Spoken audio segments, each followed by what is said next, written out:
இந்த செவ்வாய், வெள்ளின்னு வந்துட்டாலே மேக்ஸிமம் எல்லா வீட்லயுமே சாம்பார் தான் இருக்கும்.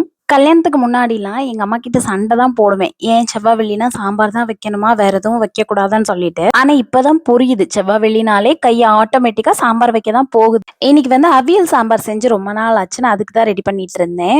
எல்லா காய்கறியும் வீட்ல இருந்தா தான் செய்ய முடியும். எங்க 2 பேத்துக்கு இது குவான்டிட்டியும் ஜாஸ்தியா இருக்கும். சீக்கிரத்துல காலியாகாதுன்னே செய்றதில்ல.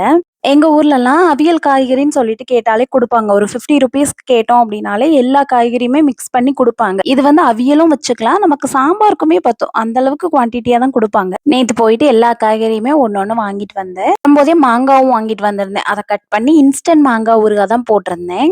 இந்த அவியல் சாம்பார்லாம் ரெடி பண்ணாலே எனக்கு ஏதோ ஃபுல் மீல்ஸ் ரெடி பண்ண ஒரு ஃபீல் வந்துரும். வீட்ல கொஞ்சமா வத்தல் இருந்ததுன்னு அதையுமே வறுத்து வச்சுட்டேன். பையனுக்கு ரொம்ப பிடிக்கும். யாரெல்லாம் இந்த மாதிரி தாளிப்பு பேன்லயே ஃப்ரை பண்ணுவீங்கன்னு சொல்லிட்டு சொல்லுங்க. இது ஆயில் ரொம்ப கம்மியா தான் யூஸ் ஆகும். அப்புறம் அவியல், சாம்பார், ஊறுகான்னு எல்லாம் வச்சு சூப்பரா லஞ்ச் சாப்பிட்டாச்சு.